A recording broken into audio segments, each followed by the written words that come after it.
excited to do this webinar for you guys. Let's kick off 2024 well.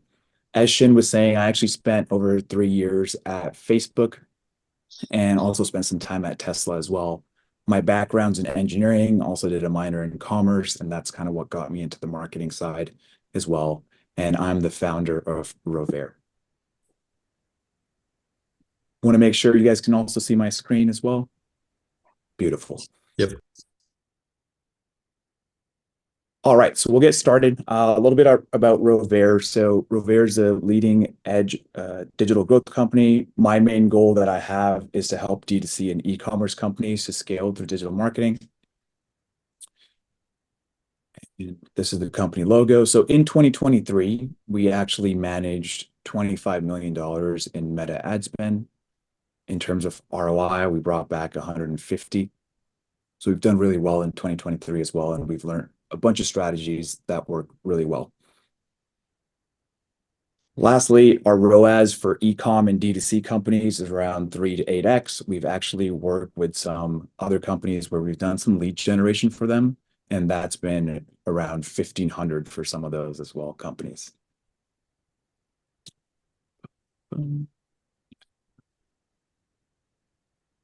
And that's the website, www.studio.roveir.com, ROVEIR. It's always confusing for folks.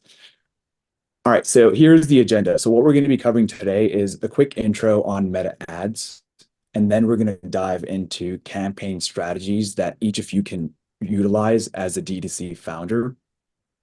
We've also built out this strategy for this client that we had that's brought back over $100 million last year. So we're going to showcase that strategy as well, just the baseline of that strategy. And then point number 4, we're going to look at some ad creatives because that's extremely important in the Meta side. And then 5 is a little newsletter intro. And then number 6 is an exclusive offer for some of the folks that stay on the call here. And then we'll end off with a Q&A.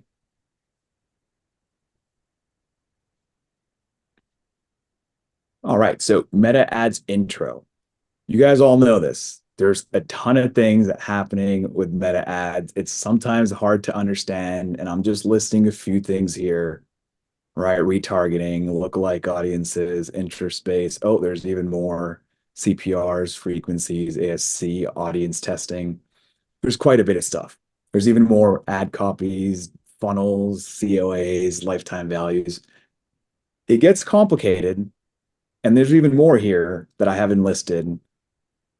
But main point is it's not rocket science, but it is still science. Just keep that in mind. There's a lot of things that you can go down rabbit holes, and at the end of the day, those things might increase your ROI and your ROAS by a little bit, but I'm a big believer in having your fundamentals down. If you have those fundamentals down, then you can start to take more riskier strategies, which we'll get to here in a second.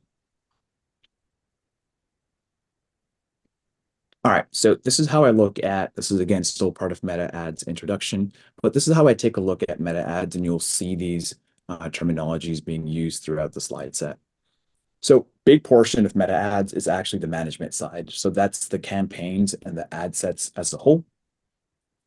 That's combined with ads. So those are your creatives that you're putting together to showcase your end user and your potential customer. So on the management side, main thing to take away, your entire goal there is to build as much data as possible so you can leverage machine learning algorithms from Meta to find your target customers. On your ad side, you're actually trying to gain trust with the end customer. So you're showcasing your products, you're showcasing your brand, you're also offering promotions or discounts to get your conversion in place. I have these little cycles here. This is just representing how many times or how frequent you have to kind of optimize your management side, so your campaigns and ad sets versus on your ad side. So on your ad side, you have to continue building new ad sets, new creatives, whereas on the management side, you have to continue optimizing, but not as much as your ad creatives.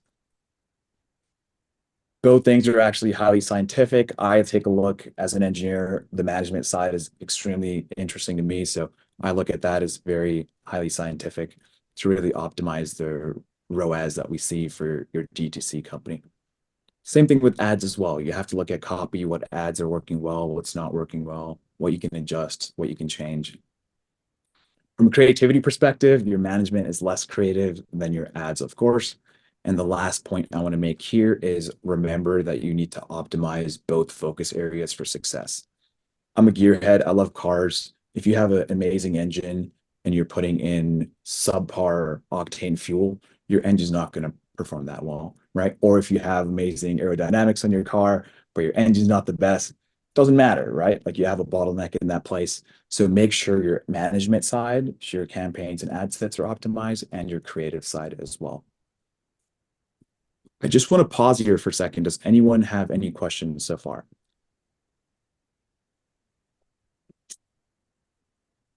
All right, we'll continue. All right, campaign structure. So this is, again, targeting the management side that I just explained here. So that one campaign strategy that you're looking for that's going to make you the $100 million. Are you guys ready for it? Right? It just doesn't. I've worked in this industry for quite a long time. There's no one single strategy that any company can come in and leverage and go copy paste and go, yes, I am now killing it on meta ads.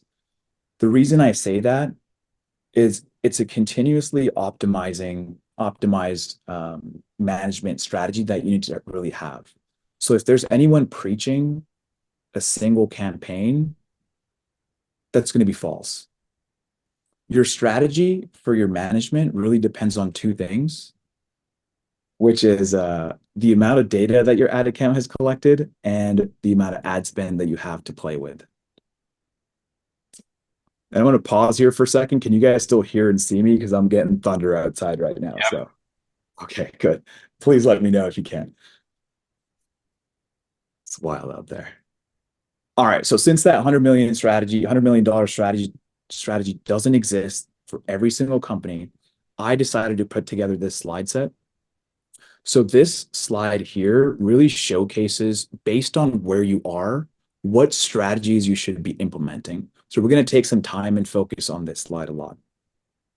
So the first strategy is the starter strategy, right? Let's say you've just started your e-com business. You can't take that $100 million strategy that we've used for that company and apply it to yourselves because you have no data. You have no information. So your goal should really be building that data. So you can see up there, ad management. You have brand awareness that I'm recommending, and also perspective. So perspective is you trying to find new customers. I have in here no retargeting. Your goal should not be retargeting because you don't have anyone to retarget, right? You don't have data for running ASC. You have nothing there. So you shouldn't be doing this. Your whole thing, you shouldn't even have creative testing. Test through your perspective and brand awareness. So throughout these buckets here, I also have these dollar bags. So this kind of represents where you should be investing a lot of your money. So as a starter, which we have clients that we've worked with that have just started, invest in prospective audiences and your in prospective campaigns, which is to identify new customers and build the right data into your account. Also, your brand awareness campaigns, they're not going to lead to conversions necessarily. They can, but they're not going to immediately lead to conversions, but it's going to help you build that fundamental data set that you need for your company to excel once you're in the next step of this. There's ad sets. Ad sets, my recommendation for your ad sets is you can go interest-based and then also broad. So you're doing interest-based targeting and also broad-based targeting as well. Here, like I said before, if you understand the fundamental, what you're trying to do is to build data, you would invest more in interest-based because you're trying to find that right customer. Later on, you can let broad audiences take over within the starter pack, starter strategy. Creatives, you're really launching your business. You don't have that much money, but you're probably going to be looking at static creatives, maybe some comparison style. Maybe even if you haven't launched yet, you could also do lead generation, right? There's join wait lists as well that we've run for other companies that have done really well. So on launch day, you have the customers right in front of you, and you're using meta ads to generate leads as well. Before I go on to the next one, any questions? Harsh, I Or do is, have one question. yep, let's hear. In that part that's ad management, brand awareness, is that the objective of the campaign, or is there just like the broad idea of what we're doing? It's going to be your objective. Okay, Like you're trying to get your brand out there, you're trying to get your product out there just to okay, see what's like who's interested, who's not interested. That's your all right. main goal. So when I'm Building. I'm making the campaign, I'm gonna click objective brand awareness, right? All right, all right, cool, thanks. Hi, Harsh. This is Mary. I just had a quick question on your ad management section. When you Uh-huh. said testing via campaigns, are you saying when you're testing creatives, you recommend testing creatives in a separate campaign or in like a separate ad set, or it doesn't matter? You, so when you normally kick off, so let's imagine somebody in this, the way I created this. So great question, by the way, Mary. When I created this, I put myself in the bucket of a very early e-com founder, which I have been there as well. So I put myself back in those shoes. And for me, I sat there and thought, I'm like, I don't have that many ads. I don't have that many creatives. I don't have that much copy. Like my ad manager is empty. So for that reason, instead of having a testing campaign set in place, which you'll see the $100 million strategy has, I'm already leaking information on it. You'll see that actually has an individual testing campaign set up. But here you're kind of testing via the other campaigns you set up, which is brand awareness and perspective, right? Just to keep everything super easy, because this is like an intro to meta ads for ecom founder. Hopefully that Got it. answers the question. Yep. Thank you. Okay, sweet. And with all these animations, I missed one, which was continuous creative development. Like, if you're going to take away a few things from this presentation, continuous creative development and continue optimizing your ad strategy based on where you actually are in your business. I didn't want to sit here and make it like, oh, if you're making 0 to 50K per month. No, this is for you guys to focus on. Where are you in your company and how comfortable do you feel? And this is the starter strategy. So let's keep continuing. This is the basic strategy now, right? So now we're getting a little bit more complex. Notice how in ad management, brand awareness is now completely removed, right? We just use that to build the right data and have it be cheaper for us, right? So you're optimizing that. You're optimizing your dollars because you don't have millions of dollars to spend right away. Now you can see we're turning on things like perspective. So that's already on from before, but we're turning on things like retargeting. Now you have data. You have people that have visited your website. You have people that have seen your ad. You have people that have watched your ad 30%, 60%, 90%. They've watched it twice. You have people that have clicked on your Instagram. You have a following on Instagram. You have a following on Facebook. You have people that you can really retarget to. If you start off retargeting in the starter strategy, you're going to go into limited learning because there's no data there. There's nobody to retarget at that point. So once you hit this, once you graduate to basic, that's when you turn off brand awareness and you turn on retargeting as a campaign. As a campaign, yes. Then you also have ASC, right? You're turning that on. But again, ASC is all Meta's machine learning that you're giving them the ability to go run ads for you, essentially, is how I look at it, and figure out all the complexities. You don't have enough data yet there. And then now you're doing creative testing. So Mary, you had that question before. So in Starter, you're kind of testing your creative through the campaigns that you've already built. So through brand awareness and perspective, now you're starting to launch your individual campaign just for creative testing. Here's some dollar amounts you can associate.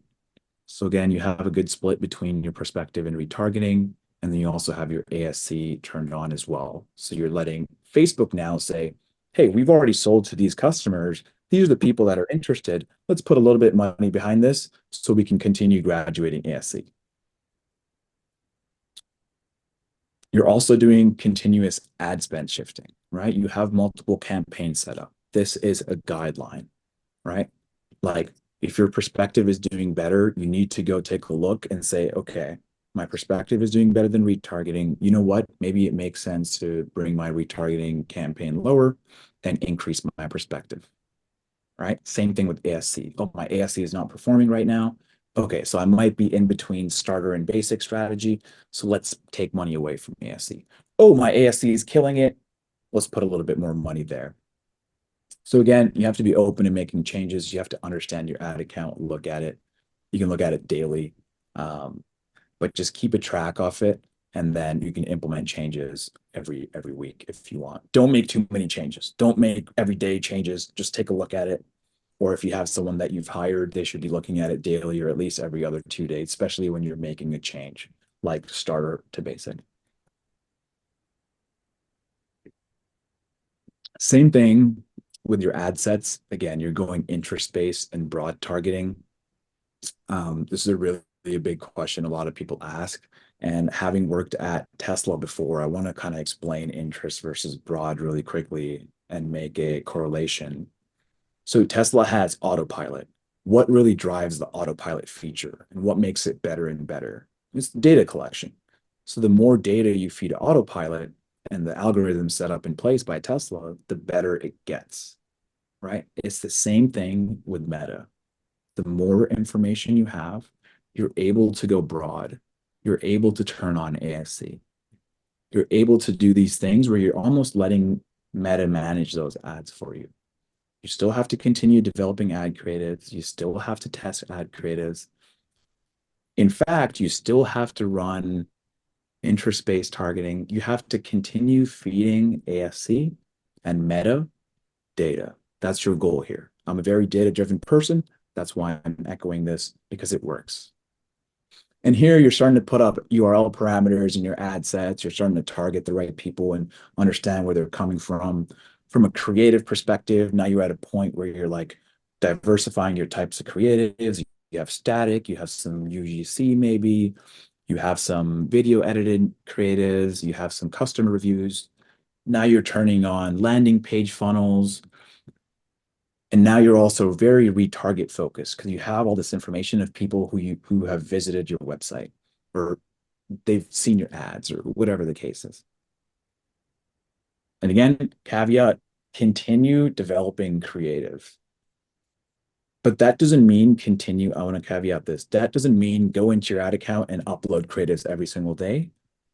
This is actually an issue one of our clients had where they would do this and they would keep getting back into limited learning. No, do it in a batch. So have sprints, have ad creative sprints, and then make changes to your ad account sprints as well. So do it all in one go, understand what creatives work, take them off, put on new ones. You have to continue doing that during the entire process. Harsh, we have 2 questions. I don't know if you want me to read them right now, or should we wait till the end? Sure, let's read them. Let's see. If All they're right. long, I'll answer them at the end. All right. First one is from Jaime. He asked, any amount of spending per day recommended, depending on the stage we are in, or some spend brackets? This is a it all depends on the founder, right? Like ideally, if you have ad spend to play around with, you guys are going to hate this answer. But if you have ad spend to play around with, spend $10,000 a month, spend $1 million a month on this. But this actually comes back to you. Hey, you're running a business. What percentage are you allocating to your marketing? And you might be using different marketing channels, right? So if you're using different marketing channels, it's actually on you to decide what you're going to spend, right? In the first place. Now that you guys are going to hate that, but at minimum, at least be spending $1,000 on the starter side, at least. If you're spending anything below that, sorry, $1,000 per month. If you're spending anything below that, don't run Meta ads.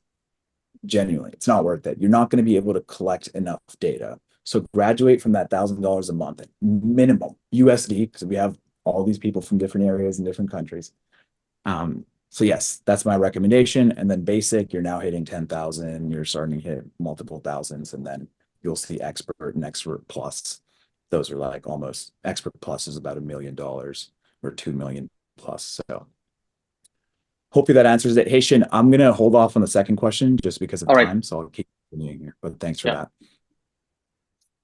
All right, expert. We'll quickly run through this. Again, we have the same thing set up, and I have a asterisk. Maybe you're doing some lead generation here as well. And the expert side, Notice how we're shifting dollars towards ASC, but continuing to test prospective and retargeting. You will likely find you have to graduate your ASC from $1 bag to slowly 2 to slowly 3. So that's your continuous ad spend shifting that you need to be doing. There we go, ad spend shifting. Now in your ad sets, you should be leveraging, or your agency should be leveraging this 100%, especially in expert lookalike audiences, right? Looking at attributions, even looking at launching in new markets, which a lot of founders don't actually understand that, hey, once we get to this point and we've tapped into this, why don't we go launch in Australia? Why don't we go launch in New Zealand or somewhere else? Or Canada, right? Me being from Canada right now or sitting in Canada, there's new markets as well that you can launch through meta ads. And the best thing is you have the data set already in the US or whichever country that you're in. I'm going to quickly skip past all these things here, continue diversifying the type of creatives, which I'll show here in a second, what they look like. Now you're setting up things where you have landing pages associated to ads, right? So you have you have maybe 10 landing pages created. And for each ad that you're running, you have a certain place you'll take them based on what your ad looks like. So if you're selling them on the quality of the product, now it goes to a landing page that's focused on quality, right? So there's a lot of investment and dollars you have to put behind those landing pages. But maybe there's one that focuses on human emotion. So you're now taking them to a landing page that strictly focuses on human emotion. Also, should be already running UGC at this point. Maybe you have some brand ambassador campaigns or podcast style creatives here as well. Continue making creatives. These are all just examples. Now you have Expert Plus. I'll zoom by this because we are running out of time here. Very similar, continuous ad spend shifting. Here I'm putting dollar signs because this is a very niche area where you're spending about $1 million, but you're looking at like expert-based ad sets. You're doing cross attributions. If you're running things on Google, you're running TikTok ads, you're running Twitter ads, you're now understanding attribution there, funneling people from one platform to the other platform. You're now, instead of sticking to a monthly spend, you're doing a phase spend approach, which is increasing and decreasing those monthly spends based on what month you're in and what your ideal customers and when they purchase. In the beginning, keep it static. There's no big point of changing it unless it's holiday season. Creatives, this is the big point. You're literally adding new creatives and making new creatives every 3 days, right? Imagine making 40 new creatives every 3 days. This is kind of Expert Plus. So most folks are in this white category here with this white box around it. Most of you folks should be there. Some might be an expert here.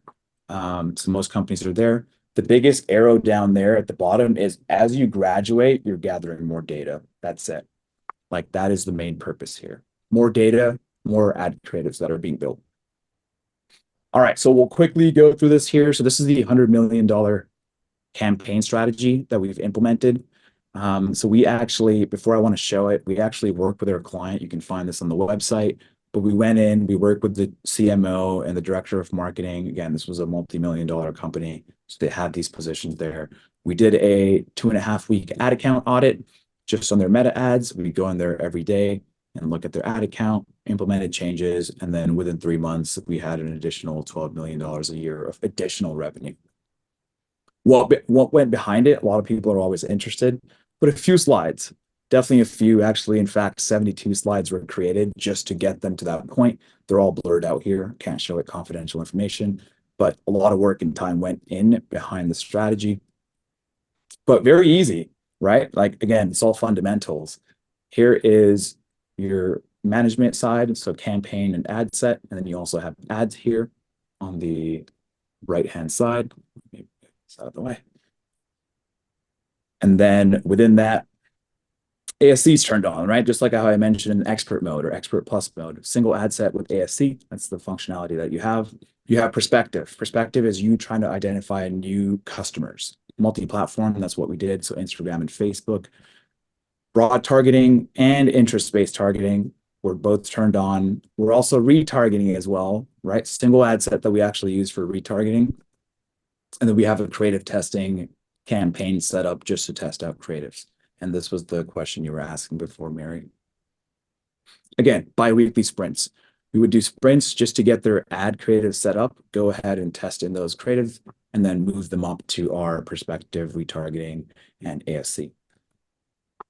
You need this portion, prospective, retargeting, creative testing, to help train your ad account. Do not ever turn them off. Don't do it. It's not worth it. It's a continuous cycle. All right. If you turn them off and just let ASC handle this, again, at this point, you're probably making 100K plus, 200K plus a month, but do not turn off these campaigns. We've actually seen them destroy the ASC side as well once you turn them off.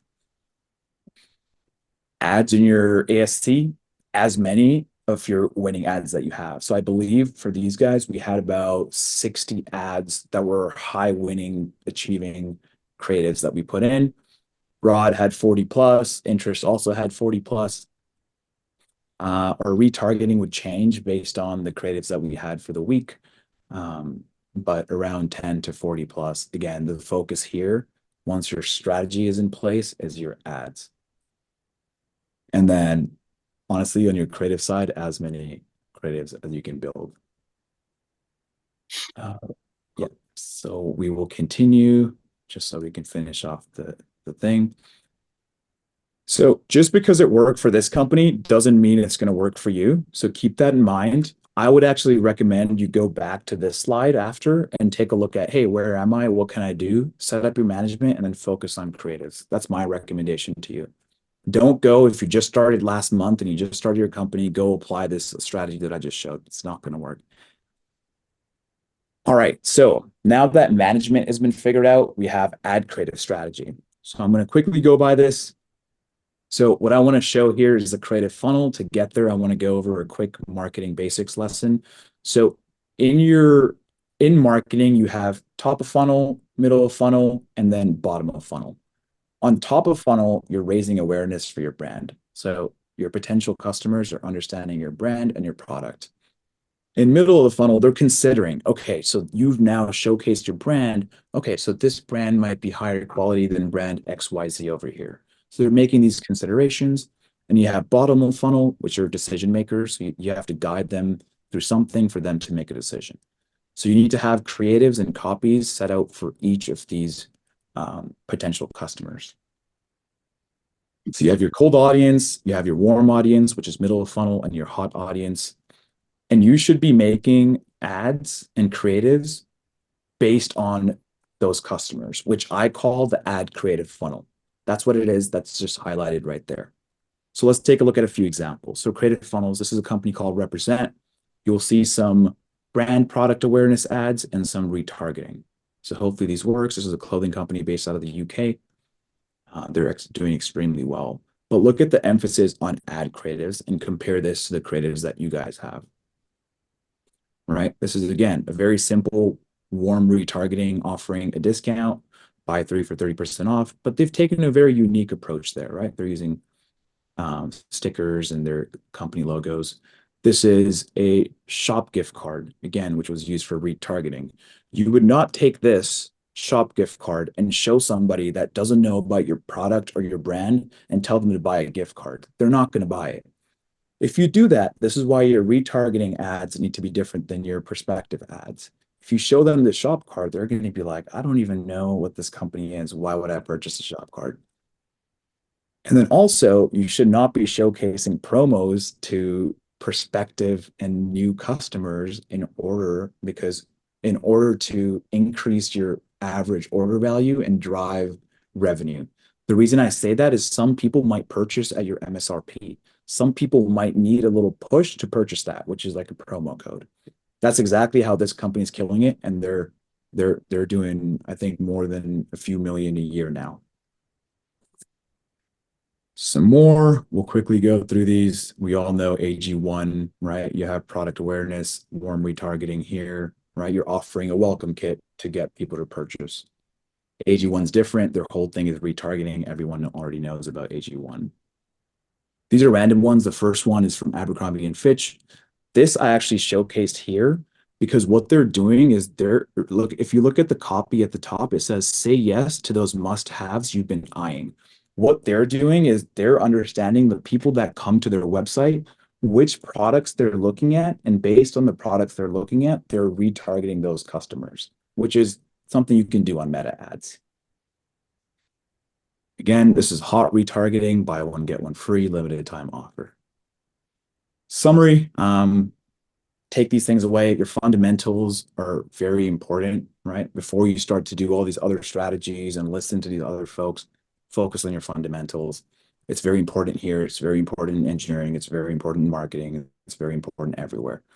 Number two, your strategy should be developed based on your ad account and your brand. You can't go take something that works for one company and apply it to yours. Both your ad creatives and your campaigns should be continuously optimized. So they need to be changed. There's no one strategy you can put in and ad creatives you can put in and then just leave Meta ads. No, it's not going to work. People are going to continue seeing those ads, which is actually going to hurt your brand reputation. And that's what we call frequency.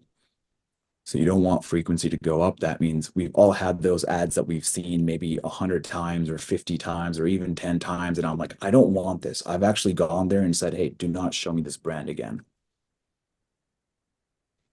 Just to dovetail off that, your design creatives are actually very extremely important as well. And then remember to develop ad funnels. And ad funnels help you increase your overall revenue and optimize for your average order value, because there's people that are going to purchase at your MSRP. So this is the end of it, but just a few things to wrap up and we'll get into Q&A. So if you're looking for the slide deck and the link to the recording of the webinar, and we also have a newsletter. So we publish every 2 weeks additional Meta insights.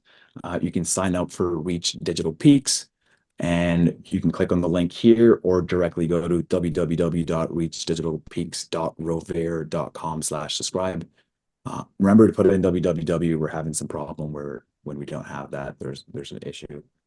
Some of the upcoming newsletters that we have, we're doing, the next one's going to be how to do expert retargeting in Meta. We're also launching a flashcard series. So for people who don't understand Meta ads that well, we're doing a very basic flashcard series where you can quickly look this up on your newsletter and your email and understand how Meta ads works. And then we're doing some creative case studies as well, just like Represent, how I showed you, AG1. We take a look at their Meta ads, what's working well, what's not working well, what you should be executing. That is it. And then I promised a exclusive discount. So we've actually launched Rover Studio. So the studio is a request-based design studio. So we have designers on board and then also growth marketing experts. They both work together to help you execute your creative vision one request at a time. So essentially the premise is make a design wish and we'll make it come true in 2 days. It's focused just on D2C and e-commerce companies. You can check that out, www.studio.rover.com. And these are the type of designs that we can work on at this moment. And then we have 3 simple packages to offer: 2-day turnaround, unlimited design request. You can pause or cancel anytime. And then we've also included Meta consultations as well. So LS15, since this was a collaborative effort with limited supply, if you use LS15, you get 15% off lifetime, only valid for next 6 subscriptions. But anyways, get in touch with us. You have this information. I want to go into Q&A if anyone has questions. Great. Thank you, Harsh. I think I'll read the ones that we have here. And then if anyone wants to jump in, then you're free to do it. This is from Gina. What level of data have you seen be the right threshold where ASC starts becoming effective? Is it sales? Is it CTR, reach? Good question. Good question. Your number one metric you should look at on Meta ads is conversions, right? If you find the right people converting, and if you have those set down in place, that is what telling you your Meta ads are working.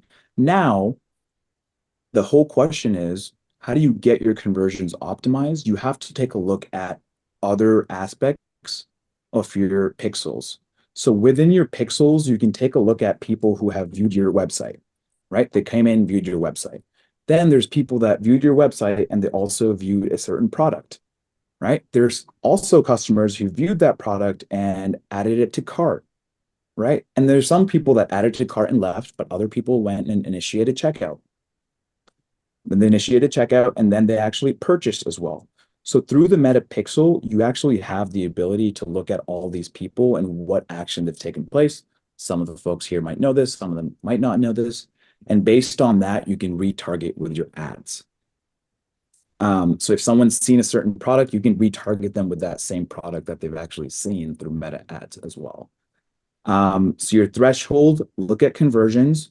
To get your conversions up, take a look at the number of people that are viewing. Then they go to the next step, the viewed product, add to cart, initiate checkout. Take a look at those like numbers, like take a look at the percentages and try to understand from the customer why aren't they purchasing, and then get them to purchase and then graduate to the next strategy. There's a clarification of Gina right now. Sorry, the question was more on the threshold. What is the number sweet spot we're looking at?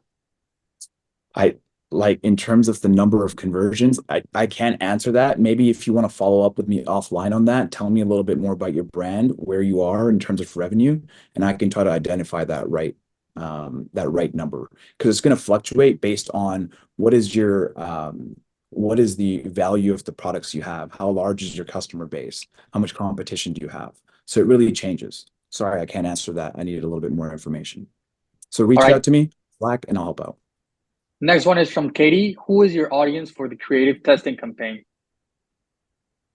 Who is my audience? Can we elaborate on that one, please? Yeah. Katie, I don't know if you want to elaborate. Yeah.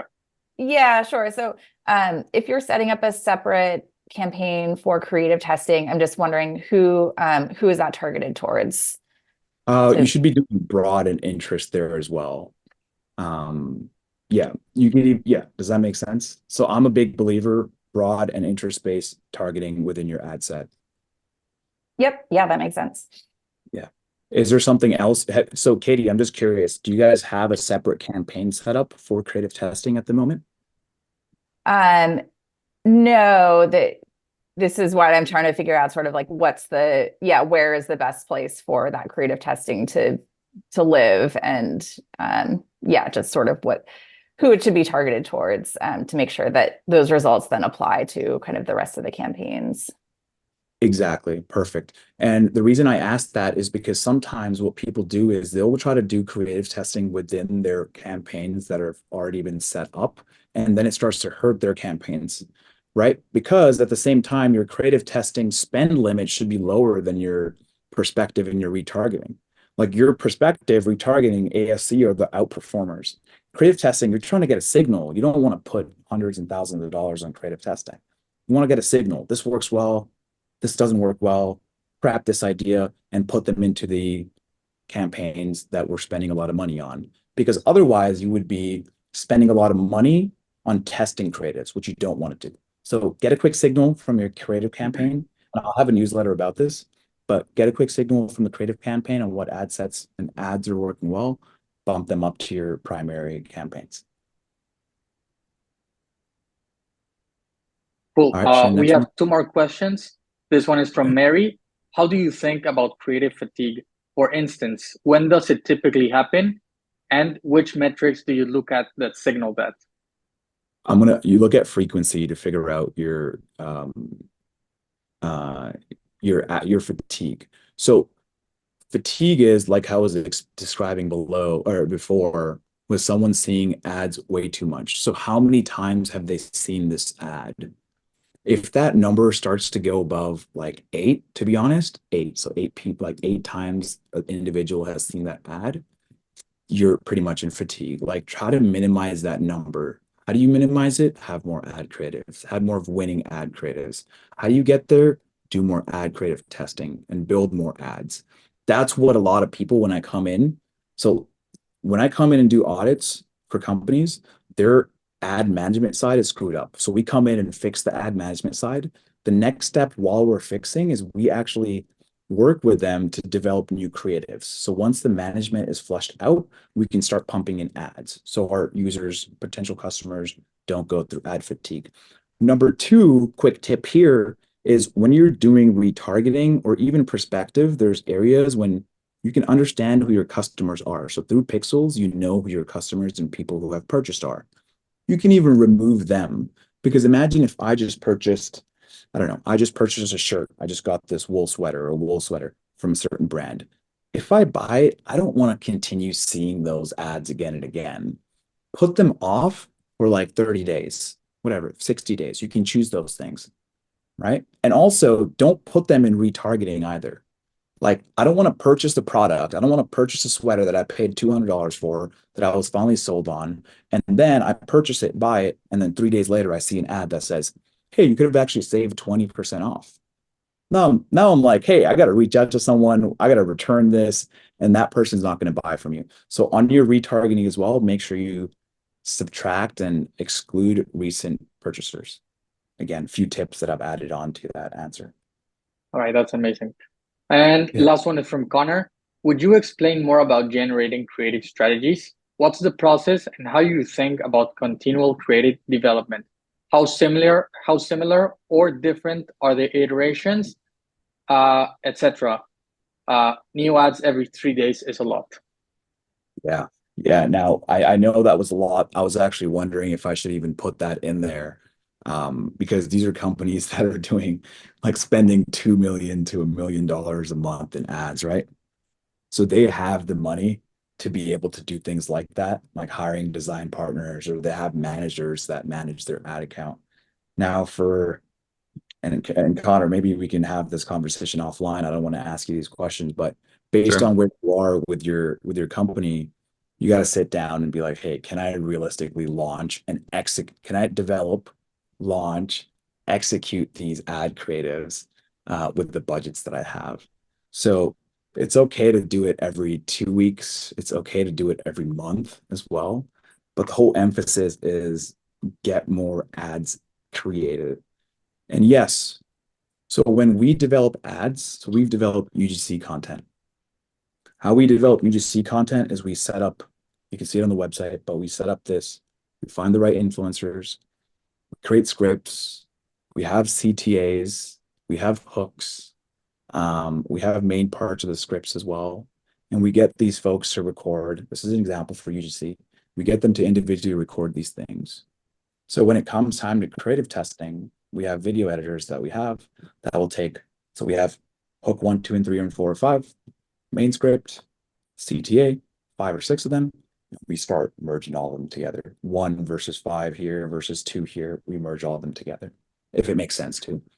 And then we also have videos and B-roll footage. We start to merge that in as well into our creatives. And again, this is for like one UGC shoot for one influencer. So just from that, we created like literally, you can create up to like 20 to 100 creatives. Obviously, we're people, we can watch them and eliminate some of them. So we do that, and then we launch them into our creative campaigns. So in that case, the UGC content was one shoot, but we've taken different hooks, applied them to different main scripts, to different CTAs, put them into the creative testing. What works well? What visuals work better? Which influencer works better? Because that's actually out there as well. There's certain influencers that do better than other influencers. There's other shots that do better than other shots. And now you have that data point as well in your mind, and you can continue using that data yourself for your other UGC shots. I just wanted to put that UGC example out there as well. All right, I don't know if you have time for one more question. Let's do it. Let's do it. Thank you. It's from Mark. Why are we still talking about retargeting in e-com in 2024? With the proliferation of ASC, we are retargeting anyways? Yeah. So you're retargeting and you're trying to find new customers through ASC. My whole sell there is you need to have those things to build data for your account, right? So if you look at Expert Plus, if we go look back at that slide, look where most of the dollars are being invested, right? You'll see most of the dollars are actually being invested towards ASC, right? But you can't get there right now. If I go on and I start selling this pen and I turn on ASC, good luck. I'm not selling a single pen. Okay, I might sell 1 or 2, right? But the whole point is build data, do retargeting, so you can continue feeding that into ASC. That's it.